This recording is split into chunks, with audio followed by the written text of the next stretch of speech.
Controller welcomed the passengers.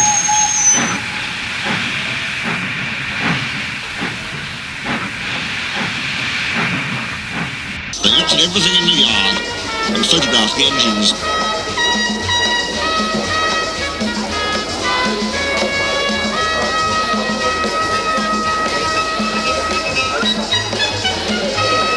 Duck's driver let some of them ride in his cab.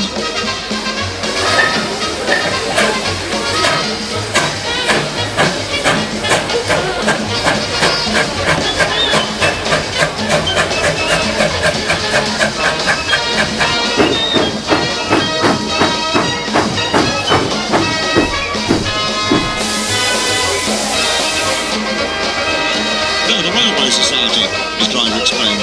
They've come to see us. Their engine's City of Truro. He was the first to go 100 miles an hour. Let's get finished, and we can go and talk to him. Ooh, said Duck awed.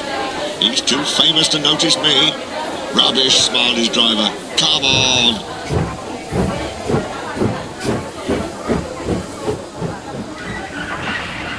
Duck found City of Truro at the coaling stage. May I talk to you? He asked shyly. Of course, smiled the famous engine. I see you are one of us. I try to teach them our ways, said Duck modestly.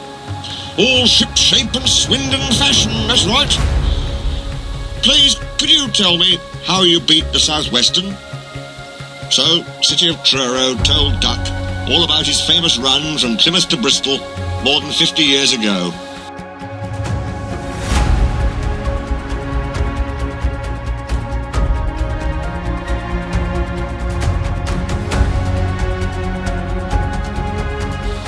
They were soon firm friends.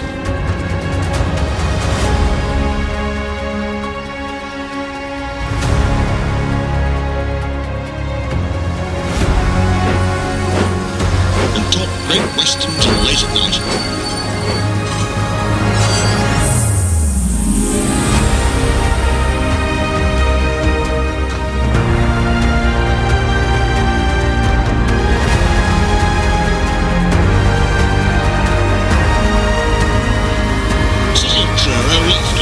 Morning.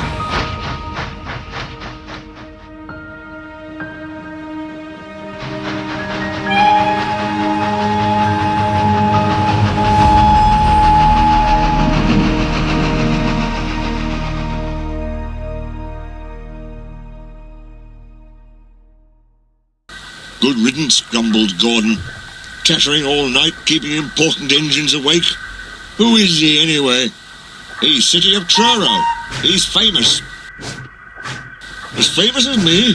Nonsense. He's famouser than you. He went 100 miles an hour before you were drawn or thought of. So he says. But I didn't like his looks. He's got no dome, said Gordon darkly. Never trust domeless engines. They're not respectable. I never boast, Gordon continued modestly. But 100 miles an hour will be easier for me. Goodbye.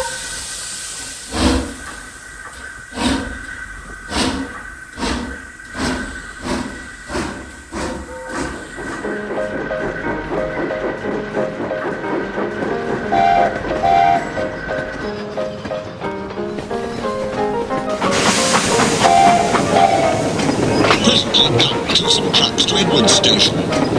He was cross. It was lucky for those trucks that they tried no tricks. "Hello," called Edward. "The famous City of Truro came through this morning. He whistled to me. Wasn't he kind?" "He's the finest engine in the world," said Duck. He told Edward about City of Truro and what Gordon had said. "Don't take any notice," soothed Edward. "He's just jealous. He thinks no engine should be famous but him. Look, he's coming now." Gordon's boiler seemed to have swollen larger than ever. He was running very fast. He swayed up and down from side to side as his wheels pounded the rails. "He did it, I'll do it. He did it, I'll do it," he panted. His train rocketed past. He was gone.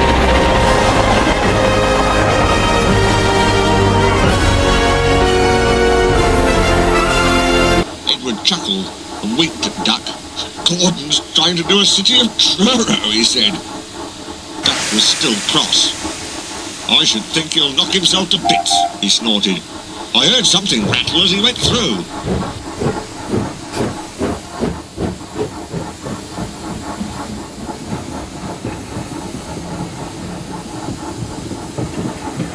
Gordon's driving eased him off. "Steady, boys," he said. "We're going to race." "We are then," said Gordon.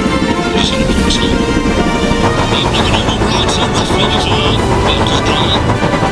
His father grabbed the brake handle to steady himself. "He's doing himself hammering, and no mistake." So Gordon began to feel a little queer. He took him out pose and thought, "It's just as if something was loose." He began to go slower. But by then, it was too late. They met the wind on the viaduct. It wasn't just a gentle wind, nor was it a hard, steady wind. It was a teasing wind which blew suddenly in hard puffs. It caught you unawares. Gordon thought he wanted to push him off the bridge. "No, you don't," he said firmly. The wind had other ideas. It curled round his bowler, flapped into his loose tail, and lifted him off and away to the valley below. It fell on the rocks with a clang. Gordon was most uncomfortable. He felt cold where his dome wasn't.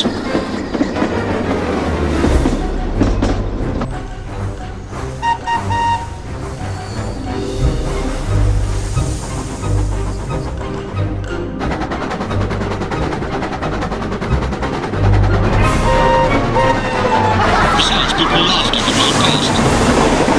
Tried to shh them away, but they crowded round no matter what he did.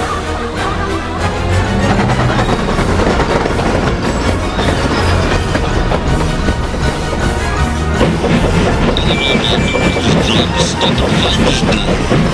He was very cross and he wouldn't.